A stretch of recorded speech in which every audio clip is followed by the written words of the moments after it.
I was 13 when the front door closed for the last time behind my parents. I still remember the echo, wood meeting wood. Silence meeting me. They didn't leave after a fight, not after a tragedy, not even after a long explanation. They left after a letter. Before we continue, please subscribe my channel for such more stories, and let us know where you are listening in the comments.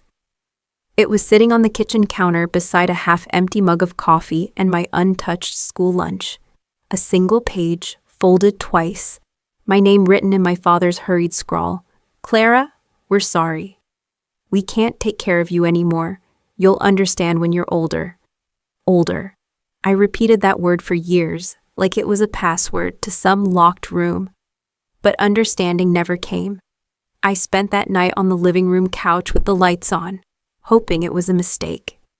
I listened for the rattle of keys in the lock, for my mother's perfume lingering in the hall, for my father's heavy boots thudding across the floor. Morning arrived, pale and merciless, and I was still alone. When the neighbors realized, it was Aunt Eleanor who stepped in. She was my father's older sister, wealthy, widowed, and known in town for her iron backbone. She drove up in a black sedan, stepped out in her gray suit, and looked at me with eyes that saw both the wreckage and the possibility. "You'll come with me," she said simply. Not a question, a decision. That's how I moved from an empty kitchen to a mansion on the hill. Eleanor Drake's house was nothing like home had been.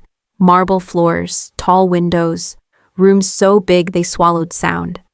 At first I hated it, the way my footsteps echoed, the way portraits of long-dead relatives seemed to stare at me, but Eleanor wasn't cruel. She was precise. "You'll go to the best schools," she said, reviewing my report cards as if they were stock reports. "You'll learn piano. You'll read more than novels. You'll be prepared for a world that doesn't forgive weakness." I thought she was saving me out of duty. Years later, I realized she saw me as her second chance. She'd lost her husband to illness, had no children, and now, through abandonment, I had become hers. The years rolled forward. I learned to navigate Eleanor's strict affection. I rose to her expectations, sometimes resenting them, often grateful. And when she passed away, 15 years later, the will she left behind named me as her sole heir. The mansion, the company shares, the accounts, all of it, mine. But the day the lawyer read those words aloud, something I hadn't prepared for happened. Two shadows walked into the polished oak-paneled room where the will was being read. Shadows I had spent half my life trying to forget. My parents, Robert and Diane Whitman, suddenly smiling like strangers at a reunion. My father's tie too loud, my mother's perfume too strong, both of them carrying the confidence of people who expected applause. "Clara," my mother said, arms opening as if a decade and a half could be folded away with a single hug. I froze. The letter, the silence, the years. They crashed into me all at once. I had imagined this moment in nightmares, in daydreams, in therapy sessions I never finished. And now here they were, calling me daughter, like the word hadn't been abandoned with the rest of me. Eleanor's lawyer, Harold Pierce, cleared his throat, his tone clipped. "You are not mentioned in Mrs. Drake's will. This meeting is for heirs only." But Robert only smiled wider. "We're family," he said smoothly, sliding into a chair as though he belonged. "And we're here to support Clara." Support. The word tasted like poison. That was the moment I realized. They hadn't come back for me. They had come back for what I had. And if Eleanor had prepared me for anything, it was this, that battles fought in daylight are won with evidence, patience, and the refusal to flinch. Harold Pierce read the will the way surgeons narrate a procedure. Steady, exact. No room for romance. The conference room smelled faintly of furniture polish and old money. The kind of place where secrets don't echo, they file themselves. "To my niece Clara Whitman," he read, "I leave the residence at 17 Hawthorne Ridge, the contents therein, and my shares in Drake Foods, Incorporated. held in trust until such time as she elects to take direct control. To Harold Pierce, I leave the satisfaction of knowing his advice was mostly heeded. He allowed himself the thinnest smile. She had a sense of humor. I almost smiled back. Then Robert's chair scraped. "Before we go any further," my father said, lacing his fingers over a stomach cushioned by good years I hadn't seen, "we should acknowledge the long separation in the family. Diane and I?" "You abandoned me," I said. I didn't raise my voice. I just placed the word where it belonged. Diane's mouth pinched, as if sourness were a correctable expression. "We made mistakes," she said, gentle with herself. "We were young. Things were complicated." Harold folded the will. "My client's personal history is not relevant to probate," he said. "Mrs. Drake's testamentary intent is clear. There is no bequest to Mr. and Mrs. Whitman." Robert leaned back, performing disappointment. "We're not here for bequests, Harold." He used the name like an old high school acquaintance. "We're here to make sure Clara isn't overwhelmed. Managing this level of estate is complex." There it was, the velvet glove over the reaching hand. They weren't asking for a cut. They were asking for a key. "Fortunately," Harold said, sliding a new document on top of the will, "Mrs. Drake anticipated complexity. This is a living trust schedule with a spendthrift clause. Control and distribution sit with Clara and the trustee of record, my office, until she takes full control in writing. No third-party management without her express consent." He tapped a paragraph with a fountain pen. "No consent, no access." Robert's smile thinned. Diane adjusted a bracelet that wasn't important enough to be a tell and yet told me everything. She had worn pearls when she took me to school plays. Today she wore a wristful of gold. "We only want to talk," Diane said. "A family dinner, clear the air. We brought photos." She reached into a tote and produced a stack, the kind printed at chain pharmacies. Me on a bicycle, me at 9 with a missing tooth, me at 12 holding a cake I'd baked myself. They'd kept these? Through 15 holidays, 20 birthdays, they kept these, and not me. The thought staggered, then righted itself. Souvenirs are easier to keep than children. "Clara," Harold murmured, a question without pressure. I slipped the photos back onto the table as if returning borrowed weather. "You can have my number," I said to Harold, never taking my eyes off my parents. "They can go through you." Robert's brows rose, amused. "An attorney between a daughter and her parents? Between a woman and opportunists," I said. We ended it there. Harold ushered them out with the velvet cruelty of a good doorman. In the hall, Diane turned, misjudging a last line that might earn her the room. "Your aunt was difficult," she said. "She made you hard." "She made me unbreakable," I said, and the doors sighed shut between us. When they were gone, my hands shook with the adrenaline you recognize only after the scene empties. Harold poured water from a crystal carafe and waited until the glass stopped chiming. "She left you more than assets," he said. "She left you a plan." "I can feel it," I said. "Like a floor under a rug." He slid a sealed envelope across the table. My name, in Eleanor's precise hand, for Clara to be opened after the will is read. The paper felt warm, as if it had been waiting in sunlight. I didn't open it there, not because I was afraid, but because grief is a private language and I wanted to read alone. Margaret Cole met me in the foyer when I returned to Hawthorne Ridge. Her hands were damp from the lemon oil she used on banisters every Friday, a ritual so steady it could have been a creed. "How bad?" she asked, eyes kind and steel-boned at once. "They came," I said. "They want to help." Margaret snorted softly. "I'll lock the side gates." We stood for a breath under the staircase where Eleanor would pause to give instructions no one argued with, because she never asked for anything she hadn't already done herself. Grief rose, a clean tide, then receded, leaving me upright. "In your room," Margaret said. "I put the blue box." She told me to fetch it if today went the way she thought it would. My room was the same and not. The same books in stern order, the same piano schedule clipped, To a corkboard no one expected me to obey anymore. The same window view of a city that had learned to live around this house. On the bed sat a robin's egg blue box with a brass clasp. Inside, a stack of folders, a small brass key, and a note. Clara, if they return, let daylight do the work. Daylight is schedules, signatures, copies, cameras, witnesses, and time. There is a file for every story you were not told. There is a key to a drawer you've not yet opened. You do not owe them a narrative. You owe yourself a record. E. Under the note. A list in Eleanor's tidy block letters. Dates of payments she had made on my behalf in the early years. School forms she had signed when no one else would. Copies of guardianship paperwork I hadn't known were required because she had handled the bruising bureaucracy while teaching me algebra. Receipts of small kindnesses and large responsibilities. Proof that mothering can be a verb. I found the drawer the key belonged to in her study. Top right, the wood still smelling faintly of her perfume, dry iris, and something spare. Inside, a flash drive labeled with my initials and a single manila envelope stamped copy. The flash drive held scans. The envelope held originals. At the top, a document with a county seal, 15 years old. Temporary guardianship order.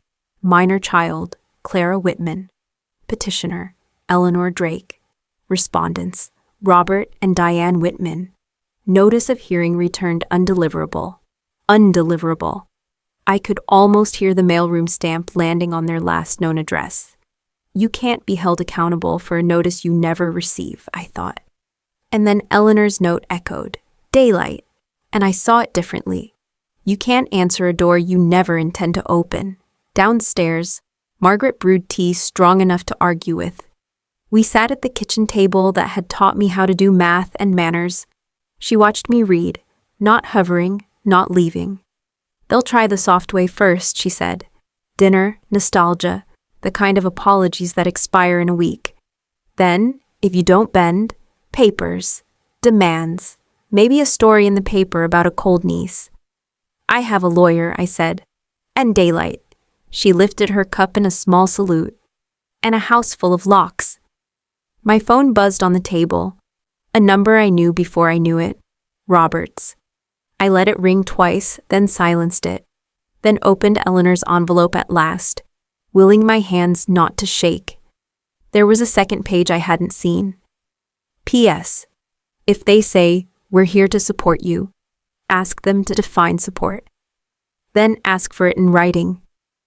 Opportunists prefer the telephone. I laughed, an undignified, grateful sound. Grief and relief often arrive holding hands. The phone buzzed again. A voicemail. Diane's voice, soft with performance. Honey, we're at the gate. We brought dinner. Your favorite. Chicken piccata. Let us in. We just want to see you. Margaret raised an eyebrow.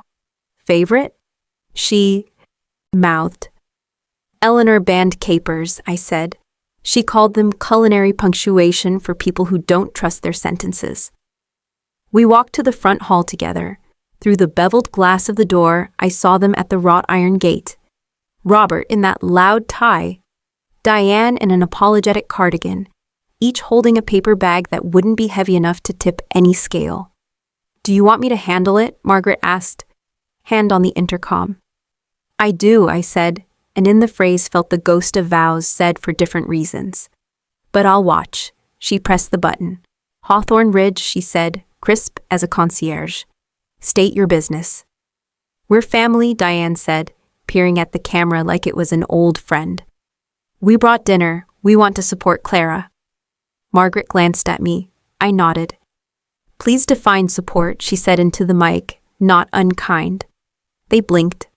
Somewhere, in a drawer I had just unlocked, Eleanor smiled her spare, satisfied smile. Dinner is not necessary, Margaret went on. If you wish to correspond, send an email to the address on the card our attorney gave you. All communications will be in writing. Robert's mouth hardened. This is ridiculous. This is daylight, Margaret said, and cut the line. They stood there another minute, performing confusion for the camera. then left with their unheavy bags. In the silence after, the house exhaled. Or maybe it was me. I carried the blue box back upstairs and slid Eleanor's note under the glass on my desk, where I would see it every morning. The paper looked almost illuminated in the late sun. You do not owe them a narrative. You owe yourself a record. That night I slept with my phone on Do Not Disturb and the folder of guardianship orders beneath the bed like a shield. When I finally dreamed, it wasn't of doors closing. It was of windows opening, bright and ordinary, the kind of light you don't need to explain. In the morning, Harold's email waited. They've retained counsel. Expect a letter. Don't worry. We have receipts. I wrote back, so do I. Then I opened a new document and titled it, Record of Daylight. Page 1. Who came to the gate? What they said, what we replied, what remained. Evidence, patience, refusal to flinch. Eleanor had left me a map. I intended to follow it. The letter came 3 days later. Courier envelope crisp and heavy with the kind of self-importance that cost by the hour. Margaret spotted it first, stacked against the front door like an invitation no one had asked for. She raised her eyebrows as I opened it at the kitchen counter, tea steeping strong enough to stain porcelain. Inside, 6 pages of legalese printed on cream stationery, the kind lawyers use when they want intimidation to arrive before the argument does. The gist was simple enough. Robert and Diane Whitman, my biological parents, were asserting equitable interest in Eleanor Drake's estate. They claimed undue influence, mismanagement, and the vague injustice of disinheritance without cause. Harold called within the hour. Don't panic, he said, his voice calm as a metronome. This is a fishing expedition. They want to scare you into negotiation. Eleanor anticipated this exact maneuver. She left a file for every storm. I found it, I said, laying the letter beside Eleanor's blue box. Receipts, guardianship, even copies of old tuition checks. Good, Harold said. Keep them close. Paper battles are won by weight, not volume. Still, the letter rattled me. Not because I feared losing the estate. I trusted Harold's steadiness, but because it was proof my parents were willing to twist even absence into entitlement. They hadn't raised me. They hadn't bought school shoes, or signed permission slips, or sat through one of Eleanor's long piano recitals. But now they wanted to claim my adulthood as their return on investment. That evening, Daniel stopped by after work. We'd known each other since college, grown closer after Eleanor's passing. But tonight his presence was less casual. He read the letter once, twice, then looked at me with a steadiness that reminded me of Eleanor's. They'll push, he said. Not because they believe they're right, because they believe you'll break. I'm not 13 anymore, I said. Though part of me still felt that way, small, waiting by the door with the lights on. No, he said gently, you're stronger. But strength still needs strategy. We spent the next hour scanning Eleanor's documents, creating digital folders with names like Guardianship 2008 and tuition receipts. Daniel was good with order, and I found comfort in watching him line up files like soldiers. At midnight, I found myself holding the guardianship order again. My parents had been served notice. The clerk's stamp was clear. Notice returned undeliverable. Eleanor had fought for me then, too, against their silence, against the void. I dreamed of courtrooms, of my parents standing in polished shoes, speaking lines rehearsed for sympathy. I woke with Eleanor's words echoing, daylight, schedules, records, time. The next day, Harold met me at his office, walls lined with law books that smelled faintly of dust and permanence. He spread the letter across his desk and placed my blue box evidence beside it. They'll argue influence, he said. They'll say Eleanor manipulated you, that you didn't have independent judgment. What they don't know is that she built your independence line by line. Report cards, scholarships, your first bank account, all in your name. He tapped the guardianship order. This is the anchor. They left, she stayed. Judges like clarity. I breathed out. Clarity. Yes, that was what Eleanor had always insisted on. Never embellish, never exaggerate. Never let emotion cloud the record. That night, Margaret brought me tea again, and Daniel stayed late, both of them orbiting the storm with steady gravity. Outside, the wind pressed against the windows, but inside I felt something steadier than fear. Resolve. For the first time since the will reading, I began to believe that maybe Eleanor hadn't just left me wealth or walls.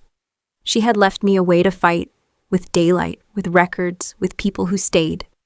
The paper battle had begun, and I was ready to meet it page for page. The house felt different once lawyers got involved, as if every portrait on the walls leaned closer to listen.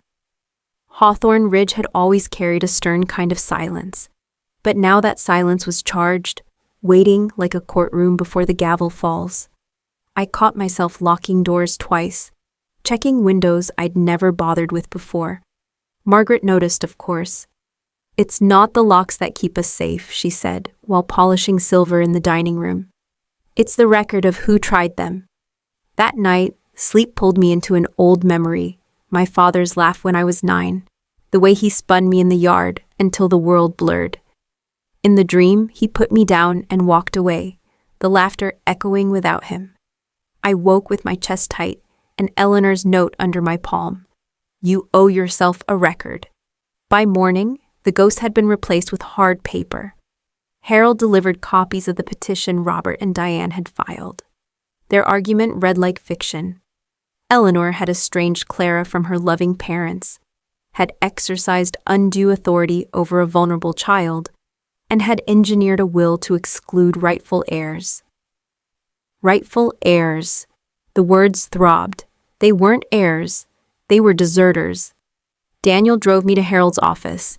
The city passed in a blur of glass and traffic, but I kept seeing that phrase stamped across my aunt's life. Undue authority. Eleanor had saved me from an empty kitchen and turned me into someone who could argue her own worth.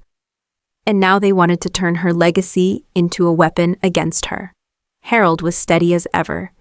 He laid their petition beside Eleanor's guardianship order like a teacher grading a sloppy paper. "Judges don't like drama," he said. "They like receipts. And your aunt gave us receipts." He pulled out more. Tuition bills, health insurance forms, piano competition registrations, all in Eleanor's name as guardian. She documented every cent, every signature. This isn't undue influence. This is parenthood by paperwork. Still, fear crawled in my ribs. Paper is steady, but people believe stories. My parents knew how to spin stories. The tragic couple denied their daughter, the cruel sister who hoarded wealth. Judges are human. Humans lean toward drama, even when they shouldn't. That evening, Margaret found me in the study staring at the flash drive Eleanor left. "You haven't looked at the videos yet?" she asked gently. "What videos?" She smiled faintly, as if she had been waiting for me to ask. "Open the drive." Inside, alongside the scanned documents, were folders labeled by year: 2008, 2009, 2010. Each contained short recordings, grainy, time-stamped clips Eleanor had clearly arranged. Some were from school plays, some from birthdays, some from dull afternoons where I sat doing homework while Eleanor read the newspaper nearby. Ordinary evidence of ordinary presence. I watched one from my 15th birthday, Eleanor carrying a cake, Margaret clapping off camera. My parents were nowhere. The proof was right there, in absence as much as presence. "Daylight," Margaret said, her voice steady. "She built it for you while you were living it." I nodded, throat tight. I felt less like a girl defending an inheritance and more like a woman walking into a trial where the verdict was already scripted by years of truth. Still, that night, as rain ticked against the windows, I swore I heard footsteps in the hall. Not Margaret's, not Daniel's, just the memory of what once belonged here and had left. Ghosts of parents who returned only when fortune did. I lay awake, one hand on the guardianship papers, the other on Eleanor's note. Somewhere between them was the shield she had built for me, and the strength I would need to raise it. The battle wasn't in court yet, but the house already felt like a witness, holding its breath for testimony. Probate court. Room 3B smelled like old paper and lemon cleaner, the kind of cleanliness that tries to keep memory from staining the walls. I sat beside Harold at council table, the blue box on my lap like a talisman. Daniel took the second row with Margaret, their presence steadier than the wood paneling. Robert and Diane arrived with a lawyer in a navy suit who smiled like a billboard. He carried a binder the way stage magicians carry hats, confident there's a dove inside. "All rise," the bailiff said. Judge Miriam Keating entered with the calm of someone who has heard every story twice and still prefers facts. We rose, we sat. The room felt quiet, alert. Their attorney stood first. "Your Honor, the Whitmans seek only fairness. Mrs. Drake exercised undue influence over a vulnerable minor, severing a loving parental bond and arranging an estate plan that excludes rightful heirs." I felt Daniel's gaze land on the back of my neck. It anchored me better than the chair. Harold rose. "Two preliminary points, Your Honor. First, standing. The petitioners are neither heirs of the decedent nor named beneficiaries. They have no legal expectancy in this estate. Second, even if we got past standing, there is no evidence of undue influence. There is evidence of guardianship, education, medical care, and 15 years of documented support after the petitioners abandoned their child." He placed a thin stack on the lectern. "Receipts." Judge Keating glanced over her glasses. "Ms. Drake's guardianship order?" Harold slid it forward like a playing card he'd been saving. "Filed and granted. Notice to the parents returned undeliverable. Thereafter, school forms, insurance, tuition, counseling, all signed by Ms. Drake as guardian. We've also brought affidavits." He turned, and Margaret walked a small bundle to the clerk. "Sworn statements from a neighbor who called my aunt the day my parents left. My 8th grade counselor, our family doctor. Names in ink. Dates in the top right corners like little hammers." The Whitmans' lawyer tried for warmth. "Love isn't measured in paperwork." Judge Keating's eyebrow climbed. "In court, it often is." Robert shifted, the polish flaking. Diane's eyes glistened at their cue.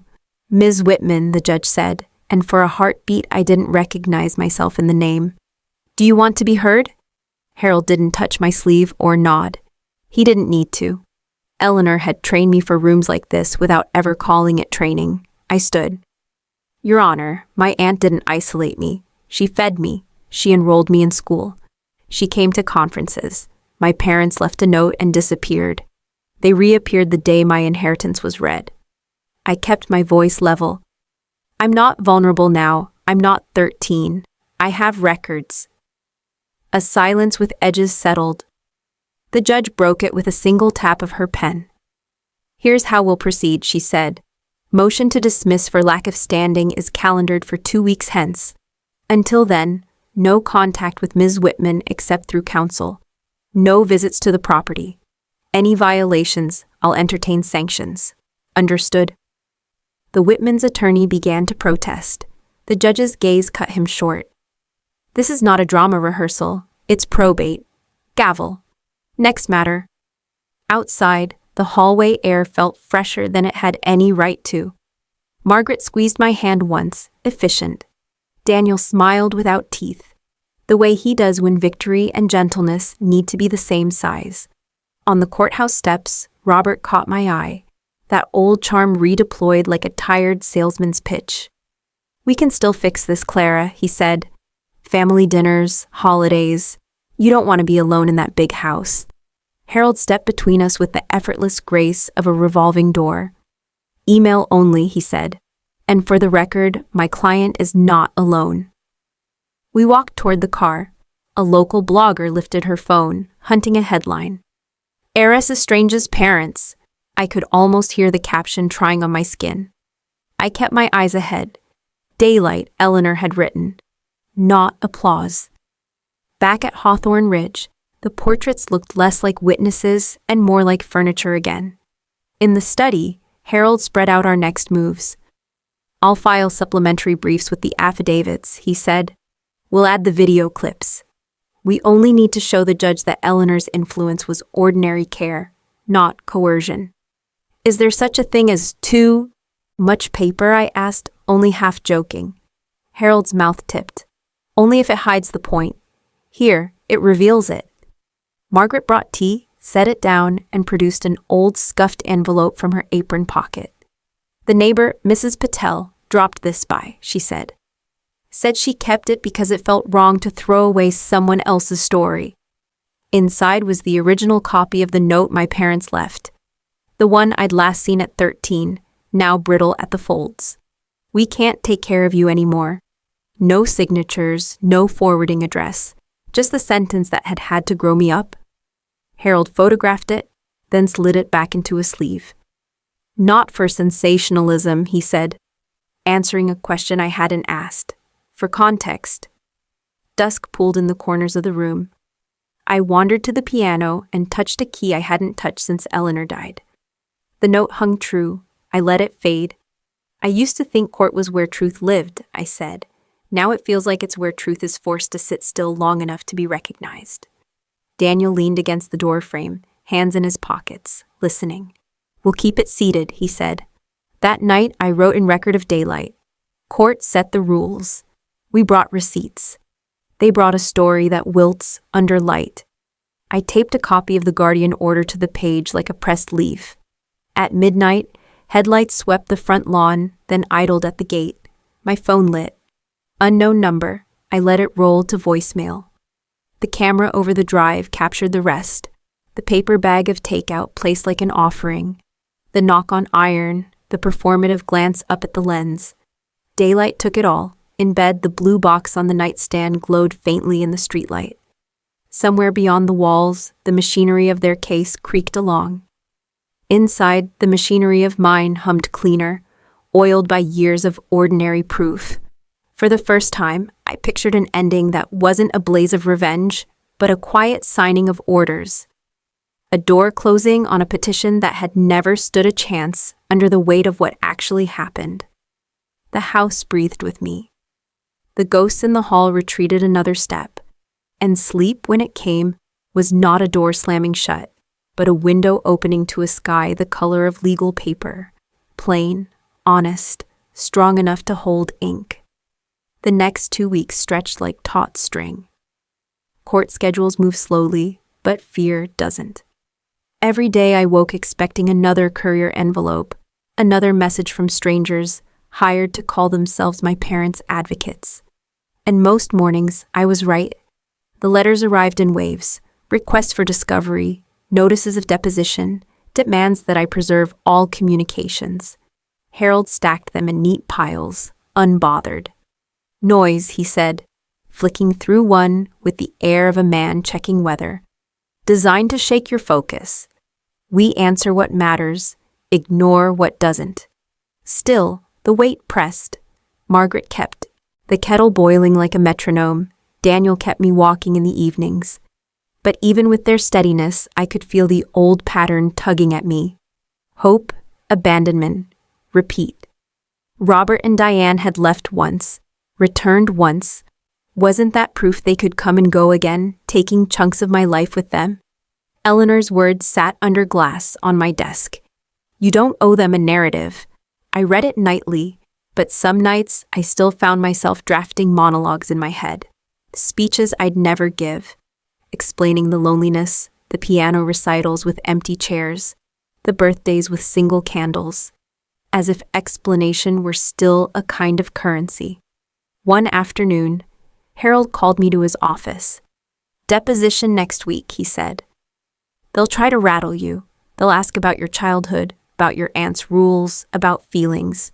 Remember, feelings aren't evidence. You don't have to make them comfortable. I nodded, but my throat was dry. He handed me a thin folder.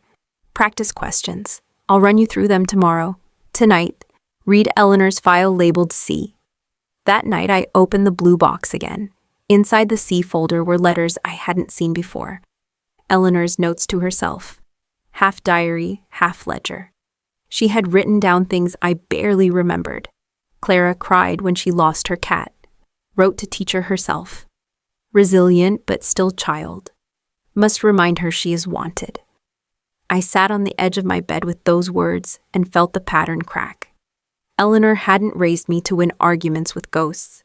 She had raised me to believe in records, in presence, in proof that survival wasn't luck. The deposition came in a small, sterile room. A court reporter, a humming fluorescent light, 2 attorneys, and my parents sitting stiff as actors waiting for their cue. Their lawyer asked questions meant to poke holes in me. "Did your aunt ever tell you not to speak to your parents?" "No," I said. "She told me to speak to anyone who showed up. They didn't." "Did she criticize your parents?" Numbers she documented their absence. "Did she pressure you to stay with her?" I met his eyes. She didn't need to. There was nowhere else to go. Robert shifted. Diane dabbed at a dry cheek, the choreography of sympathy. I felt the old tug again, the reflex to explain myself, to justify. Then I remembered Eleanor's note. "You owe yourself a record." I stayed still. When it ended, Harold gathered the transcript with calm satisfaction. "They wanted drama," he said. "You gave them daylight." That evening, Daniel drove us out past the edge of the city, to a hill where the lights below looked small enough to pocket. "You did more than hold steady," he said. "You broke the pattern." I frowned. "What pattern?" "The one where they set the terms and you scramble to meet them. Today you didn't scramble. You answered. That's different." The wind tugged at my hair, cool and clean. I realized he was right. For years I had lived as though my parents might return, explanation in hand. Today I had faced them without asking for anything back. When we drove home, Hawthorne Ridge no longer felt like a fortress against invasion. It felt like a record book, each wall another page filled with proof of who had been present. And that night, for the first time, I wrote in my record of daylight not just what had happened, but how I had answered.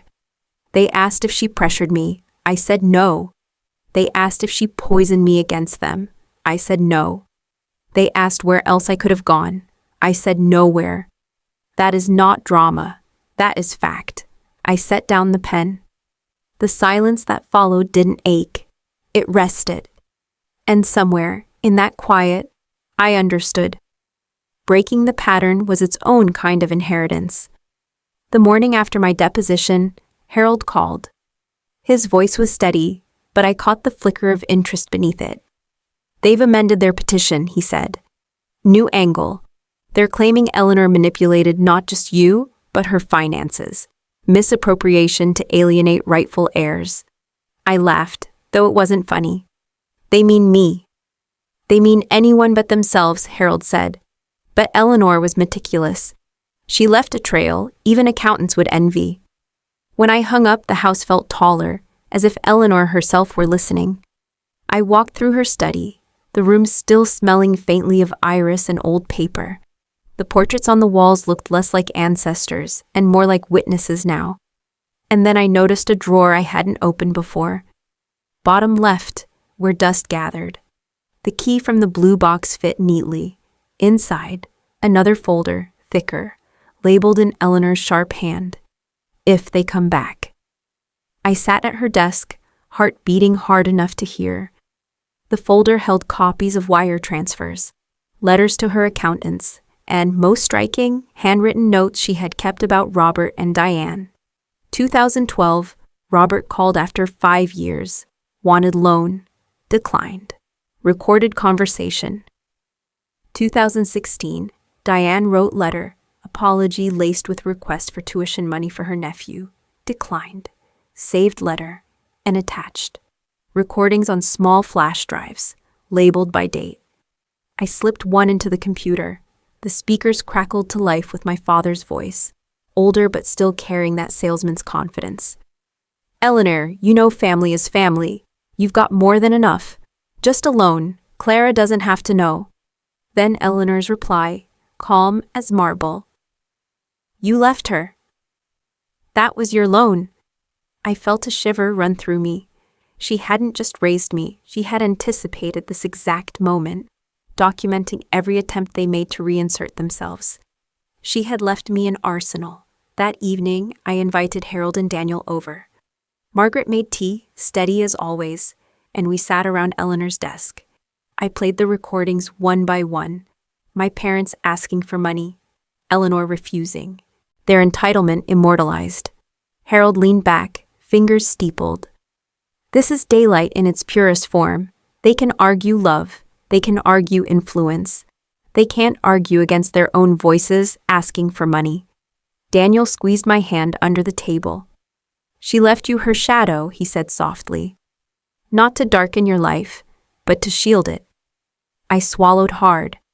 The recordings didn't make me happy. They made me grieve all over again. My parents had chances, dozens of them. They chose themselves every time. Before Harold left, he handed me a new legal pad. Start writing what you want from this, he said. Not just what you're defending, what outcome you want. Daylight isn't just defense, it's direction. That night I sat in bed with the pad. At the top I wrote, "What I want." The words came slowly, but they came. Their petition dismissed with prejudice. Injunction against further claims. Public record of abandonment. Truth not buried. Peace in Hawthorne Ridge. When I set the pen down, I realized Eleanor had prepared me for more than survival. She had prepared me to finish what she started. Downstairs, Margaret locked the last window. Daniel checked the gates.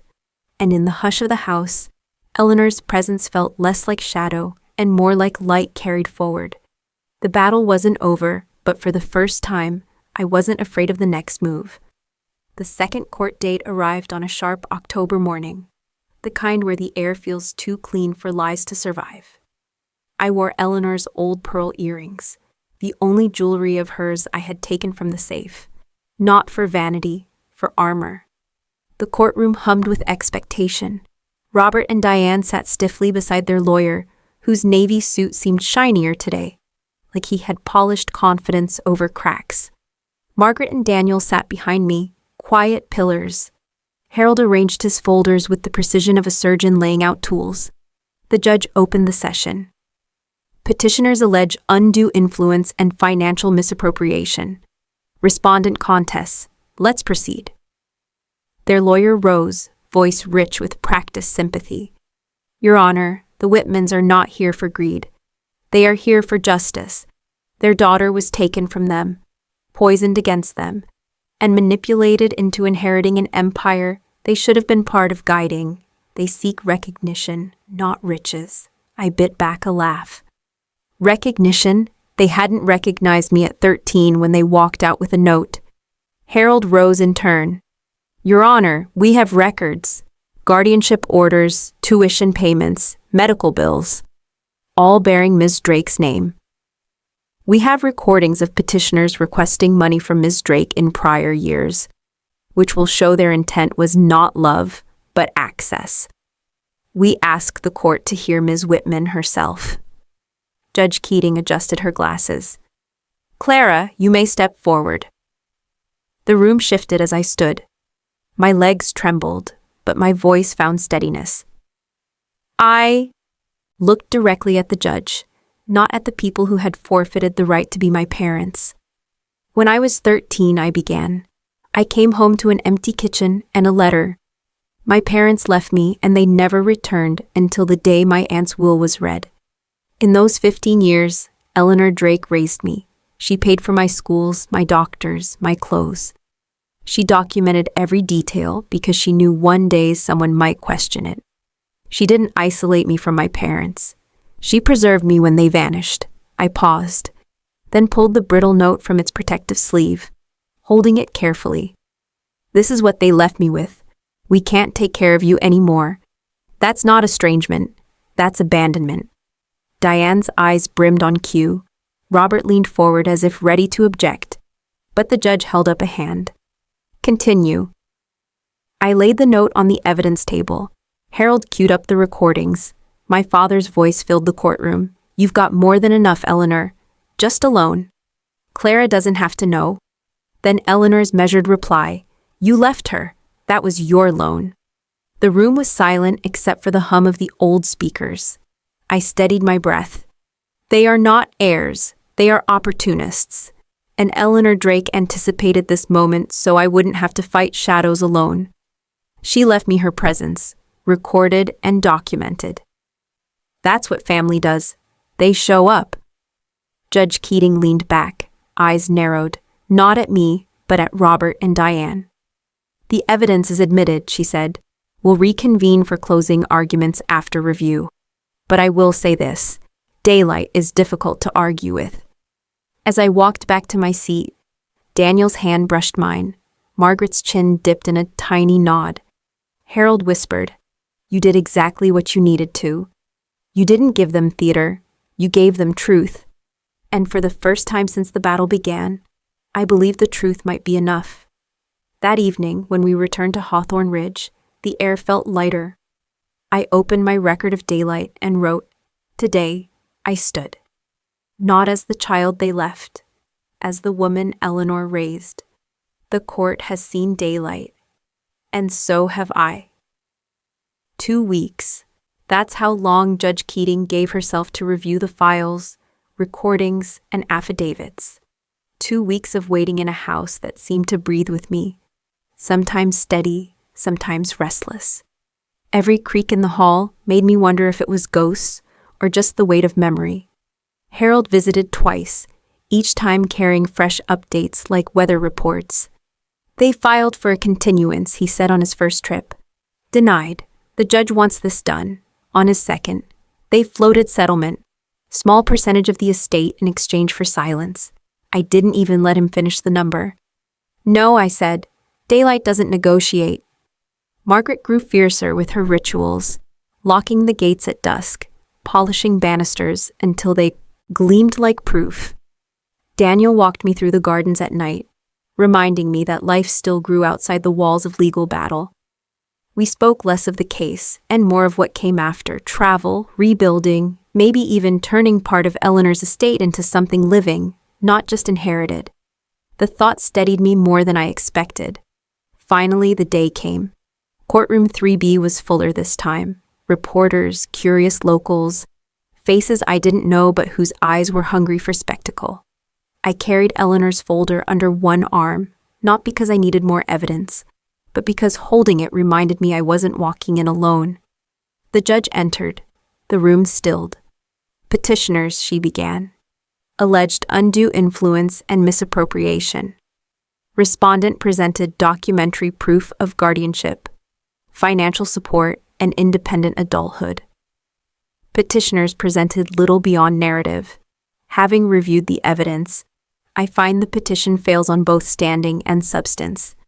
The motion to dismiss is granted with prejudice." The words landed like gavel strikes. With prejudice. Final, no second chance. Robert surged to his feet. "Your Honor." "Sit down, Mr. Whitman," Judge Keating said. Her voice was quiet steel. "You left your daughter when she was 13. This court is not the place to rewrite that history." Silence thickened. Diane dabbed her eyes with a tissue she had clearly brought for show, but no one leaned in to comfort her. Then the gavel fell for real. Next matter. It was over. On the courthouse steps, microphones sprouted like weeds. Reporters asked questions. "Clara, will you reconcile with your parents? Do you think Eleanor manipulated you?" I gave none of them fuel. "The court has spoken," I said once, then walked past. At the base of the steps, Robert and Diane waited. Their lawyer was already gone. Robert's charm was cracked now, Diane's eyes tired without performance. "You humiliated us," Robert hissed, low enough for cameras not to hear. "You humiliated yourselves," I replied. I just turned on the light. Diane reached out, fingers brushing the air between us. "Clara, please, we just wanted—" "You wanted money," I said, my voice steady. "Eleanor gave me something you never could. Proof that love shows up. You had your chance. You walked away." Margaret and Daniel flanked me. Not shields, but anchors. Robert's mouth twisted as if searching for one last script, but no line came. They turned away, not with the finality of people leaving forever, but with the small broken steps of people who no longer had an audience. That night, back at Hawthorne Ridge, I opened my record of daylight, Page 9, I wrote. The judge dismissed them with prejudice. Their shadows no longer fill this house. Eleanor's proof held, and so did I. I slipped the guardian order into the book like the final pressed leaf. The house felt quieter than it had in years. Quiet not of ghosts, but of peace earned. Still, as I closed the book, I realized the story wasn't just about winning in court. It was about breaking the last tie to a childhood defined by absence. And now, for the first time, I could begin to build a future that didn't start with what I had lost. The week after the verdict, Hawthorne Ridge felt lighter than it ever had. No shadows stretched down the hall. No whispers seemed trapped between the walls. It wasn't the house that had changed. It was me. For the first time, I believed the ghost had no claim here. Harold stopped by with the final paperwork, neat stacks bound in blue covers. Case closed, he said simply. Dismissed with prejudice. They can't come back to this court on the same claim. Can they try somewhere else? I asked, though my voice didn't tremble the way it once might have. He shook his head. Daylight travels. This ruling will follow them. He paused, then softened. Eleanor would be proud. After he left, I walked the gardens with Daniel. Autumn leaves crisped underfoot. The air carried that strange mix of endings and beginnings. What now? He asked. The question hung like open sky. For months my life had been about defending, holding ground, keeping proof stacked higher than lies. But now defense wasn't enough. I thought of Eleanor's note. You owe yourself a record. Yes, but maybe I also owed myself a future. That night I sat at Eleanor's desk with a fresh pad of paper. At the top I wrote, What comes next? The list surprised me. Establish a foundation for abandoned children. Restore Hawthorne Ridge not as fortress, but as home. Create scholarships in Eleanor's name. Travel. See life beyond courtrooms and petitions. Choose family by presence, not blood. When I showed Daniel, he smiled. That quiet, steady smile that felt like solid ground. That sounds like a beginning, he said. 2 weeks later, the foundation papers were filed. The Eleanor Drake Fund for Forgotten Children. Its purpose was simple: scholarships, housing assistance, advocacy, proof that absence could be answered with presence, proof that Eleanor's care wouldn't end with me. At the small launch gathering, Margaret stood at the back, proud but pretending to fuss with the punch bowl. Daniel introduced me, then stepped aside. I looked out at the faces, students, social workers, neighbors, and felt the old ache mix with something steadier. I was abandoned at 13, I began. The words didn't sting anymore. They simply belonged to the record. But I wasn't forgotten. My aunt showed up. She gave me proof that love is action. This fund will do the same. Applause rose, not loud, but real. And for once, I didn't shrink from it. Later, back at Hawthorne Ridge, I placed Eleanor's blue box on the study shelf. Not as a shield anymore, but as history. On the desk lay my record of daylight, pages filled front to back. The final entry read, They came for wealth. They left with nothing. I remained with proof, with peace, with future. I closed the book and turned off the lamp. The house didn't feel like a courtroom or a battlefield anymore. It felt like home. As Daniel joined me at the doorway, he whispered our private headline, Daylight Forever. I smiled, and for the first time in my life, I didn't feel like a survivor.